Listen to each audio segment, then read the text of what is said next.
A Vision by Emma Hardinge Britten. A dark sphere on the spirit side of life. A peer of the British realm, his desolate condition in the spirit world, the spirit home of some of earth's rich aristocrats, some potent truths illustrated. It was sunset on Lake Ontario. I lay on a couch to which indisposition had confined me for several hours, watching dreamily the fitful, changing hues of the sky and the glorious reflection of its gold and purple glories on the tossing waters of its shining lake. Painter's canvas never yet displayed the wealth of colouring that the artist's sun then cast, like a mantle over the evening scene, each moment changing its glorious pageantry.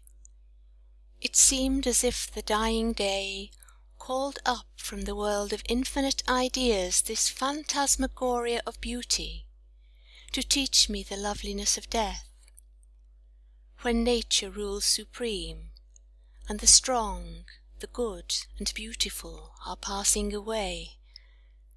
Passing away, yes, though the scene I looked upon was motion. Life in its fairest garb of loveliness, 'twas life going out. The lamp of day soon to be quenched in the solemn mystery of darkness and that day's death. Suddenly my wandering thoughts were fixed on one whom for years I had not seen nor scarcely thought upon. He was a man whom no description can fully represent to the inhabitants of the Western continent, for he was of a class unknown in the American experiences, a peer of the British realm, the elder brother of a wealthy, noble, and far-descended house, and a marked actor in that peculiar drama, which is only played among the members of the British aristocracy. You could not follow me, my American friends, were I to attempt for you a description of the stately Earl, and his peculiar sphere of action. Happy for you, you cannot, for the sum of all is told, when I translate his life as this: his birth, position, the law of primogeniture, and other specialities had manufactured a rich nobleman and a capricious mind into a bad man, notorious for his enormous gallantries in public life, and his equally enormous tyranny in private life. This man had lived for self, and used time, talents, wealth, and station for no other purpose than the gratification of self and selfish passions. I presume he had never committed any act that could bring upon him the penalty of the law, but in Great Britain our courts of honour, chastity, and equity exist only in public opinion, and this pronounces verdict against the poor, never the rich. Otherwise this great Earl would scarcely have escaped a felon's fate. In my youth I had known this man. I had often read Shakespeare to him, sang and played for him, and despite some awe with which his singularly stately presence inspired me, I returned his regard for me with perhaps more of interest than the young and innocent generally yielded to him. My full understanding of his character was a revelation of after years, since I have been in America. The journals of home have brought the intelligence of the great man's transit into the land of rest. I had become a believer in spiritualism about a year, and then, as often since, had wondered why that spirit never sought communion with the girl who remembered him kindly, and with whom the dark shadows of wrong had never been associated. Still he came not. Sometimes I wondered whether the great gulf of Scripture was not a truth, and that the rich, bad man could not cross it. This night my mind was full of him, and the spirit earl was the last normal thought I can recall, ere I entered that strange dream-like state, baffling all description, which we so vaguely call the trance. I passed through what seemed many spheres of mist and gloom. They occupied much space, but gave me no other idea but that of traversing vast distances. At length I stood in a city of buildings connected with each other, which seemed to be the destination to which my spirit's flight had been tending. The experiences of the spirit can never be fully translated into human speech. Hence I cannot attempt to describe, in the language of matter, the inconceivable spaces through which I seemed to travel, nor the splendour with which I was surrounded. Eye hath not seen nor heart conceived of the beauty outwrought by the spirit, or of distances where infinity offers no horizon, but the character of the buildings I traversed I can at least describe. They consisted of chambers, galleries, staircases, halls and corridors, furnished with all the gorgeous magnificence of Oriental luxury. 3 points in my journey, however, were most remarkable. The first was the amazing and palpable darkness that filled these palaces, revealing clearly every colour and shape, yet thick with an atmosphere of such dense blackness that I could taste it, suffocate in it, almost cut it. It was awful, overwhelming, stifling. 'Twas darkness visible, night incarnate. The next point of interest was the total absence of inhabitants. Not a single living thing was visible, and though in process of my wanderings I seemed to traverse worlds and to have occupied ages since my entrance, so deathlike was the stillness, so terrible the awful quiet, that I felt as if an eternity of pain would be very cheaply purchased by the sight of even an insect or a reptile. But the crowning fact of my strange experience was the effect of the scene on my own spirits. At first I was affected by a profound melancholy, but as I proceeded this deepened into a despair so hopeless that memory and even the sense of pain at last fled.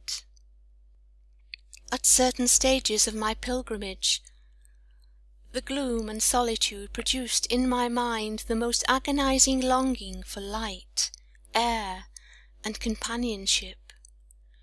But even the energy to frame a wish at length abandoned me, and though sensible of a dim possibility, by powerful exercise of will, of summoning aid to my side, I lost at last the faculty even of suffering, and wandered on, seemingly for years, centuries, ages, a living annihilation, an incarnation of hopeless woe. God, angels, life, worlds, all were nothing to me. I was in eternity and endless death. The most distinct memory I can now retain was a vague wonder as to whether I was thus suffering for expiation of my own sins, or learning by horrible experience the condition of others. I think that the amount of energy expended even in this effort at reflection opened up a new phase in my dreadful pilgrimage, for it was answered by the tones of a sweet bell-like voice, whose low but clear intonations seemed wafted from immeasurable distance of some far-off world. It said, "You are now in the spirit homes of earth's rich dead, Emma. Here dwell the dives of earth, who men say die so very rich. Here they live in the splendours they loved, the wealth they adored, and surrounded by the idols they made and worshipped. Your sufferings, Emma, are theirs, in the realization of life for which they sold themselves, and now you may judge the value of the coin for which the cold-hearted and selfish rich man sells his soul. How like you the exchange?" I shuddered, and wept bitterly for the insane rich of earth. "Where are they?" I murmured. "Everywhere," replied the voice. "Myriads move around you and wonder and feel as you do, but none sees the others or you. It is the condition of entrance to the spheres of self-love, that the eye shall behold naught but self, realize no other existence. They toiled in earth's life to attain this state. Here they reap the harvest they have sown." "But this darkness," I cried, "oh, for the light, but for one ray of blessed sunlight! Why cannot the sun of heaven penetrate these awful abodes?" "And so it does, child. Here, as everywhere else, is heaven and light and sun, but where are the eyes that can behold it? If heaven be not within us, in vain we seek it elsewhere. If our eyes are ever turned in upon self, they are blind to all besides. From the soul's centre goes forth the true light or darkness of the land of souls." "Oh, but if I could see but one of the inhabitants of this doleful region," I thought. And with the wish came its instant gratification, for raising my eyes I beheld the form of a living being approaching me. At first the delight of seeing a thing of life again impelled me to rush towards it, but the singularity of the figure and its evident incapacity to perceive me arrested my steps, and I stood watching, with curious interest, my new companion. The figure was that of a very old man. Indeed, to judge by his wrinkled face and withered aspect, he might have been the sole surviving wreck of centuries. His height could not have exceeded that of a child of 4, and the garments that hung in threadbare folds around his shrunken form were a world too wide for his poor anatomy they covered. And yet I knew this pitiful figure bore evidence of decrease rather than natural deformity, and that his present childish dimensions had come from the shrinking of a once mighty form of manhood. Yes, I knew this.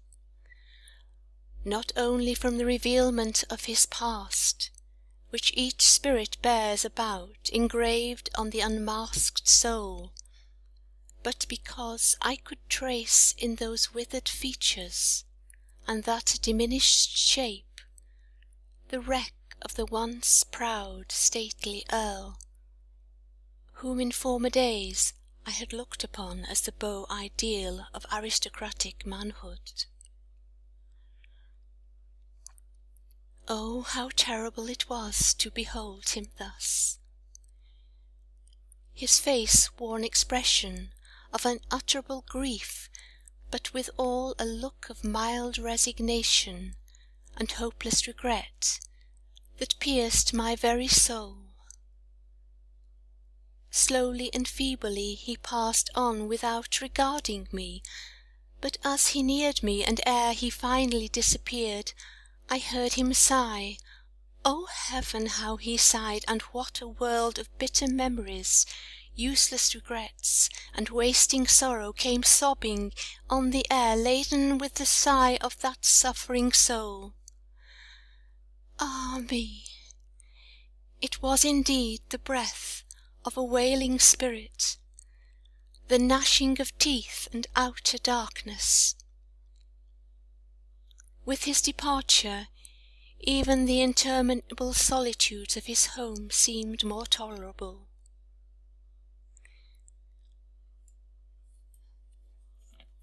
But again I heard the sweet cadence of my invisible angel's voice chiming in my ear. Yes, Emma, it is he. You wonder at the strange transformation which death has wrought on the splendid peer. But ask yourself the size of his soul, when its earthly mask was rent off, and his spirit appeared, with its one grain of ideality, and that all self. Emma, yon pygmy has grown by suffering since his entrance here, from an almost invisible monad to the size you just beheld. Yes, Emma, self was all that existed in the great man's soul, and self is but one spark in the divine unity of illimitable fires that must all burn in perfection and harmony ere the central sun of soul is fully unfolded. Until then true life does not even begin. Judge then of the size of yon embryonic spirit, when it first shook off the clods of earth to stand revealed, not for name, lineage, wealth, nor station, but just for its worth, no more. Alas, I cried, teach us, angelic guide, though suffering may be the road, and blood and tears the baptism. Teach us how to live, so that at last we may cast off our earthly burdens, and enter upon our spiritual inheritance, full-grown spirits, men and women souls. Hard is the path of riches, strong the pleadings of self, ruinous the crushing weight of uncurbed passion, replied my guide. These with the sophistic lull of custom and overweening devotion to the things of earth, that minister only to the earthly loves, have dwarfed many such souls as his, and shrunk up the blossoms of genius and intellect, until these doleful spheres are thick with worlds of people of whom yon man is a type. Their destiny, I murmured. Oh, send me not away comfortless. Despair, remorse, regret, then penitence, submission, such deep humility as shone upon that man's piteous face are theirs. Then becoming once again as little children, The morning of a new life shall dawn for them, and glorious will be the evening that shall close their day of labour, and see them as they should be, full-grown spirits and heirs of the everlasting kingdom, where earth with its baser nature never enters.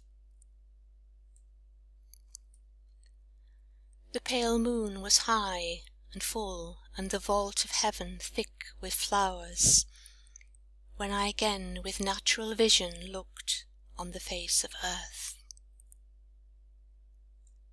Perhaps, after so solemn a lesson as that of the past hour, the action may appear grotesque and unworthy, but it was nevertheless irresistible, and consisted in springing from my couch, opening my porte-monnaie, and though its contents would never, I think, in its most plethoric condition prove temptation to any one, pouring them upon the floor, trampling them beneath my feet, and crying aloud to the mighty power in whose hands poor tempted souls are passion-tossed, or stayed in perfect peace, to lead me not into temptation, and deliver me from the evil of my own soul. For many and many a day after this, I esteemed my poverty a privilege. It was long before I could dare to speculate, even with necessary foresight, upon any arrangements that required me to calculate upon the possession of money. Dreadful, awful, tyrannical, soul-corrupting money! Though I believe I shall never in this respect be tempted beyond the need of the bare day's provision, yet still do I remember my vision of warning with an awe that for ever comments on the fatal truth, how hardly shall a rich man enter into the kingdom of heaven. I do not love to think or speak of this vision. My soul is pained to be assured of its truth, to know that about me are dreadful homes of the selfish rich, that in the invisible world of which earth, sky, suns, and systems are full, are eternally pacing the unresting feet of the solitary worshippers of self, in their hideous loneliness, their frightful penance for the gratification of their souls' idolatries. Oh, what is death? 'Tis a fleeting breath, a simple but blessed change. 'Tis rending a chain, that the soul may gain a higher and broader range. Unbounded space is its dwelling place, where no human foot hath trod, but everywhere doth it feel the care and the changeless love of God. O then, though you weep when your loved ones sleep, when the rose on the cheek grows pale, yet their forms of light, just concealed from sight, are only beyond.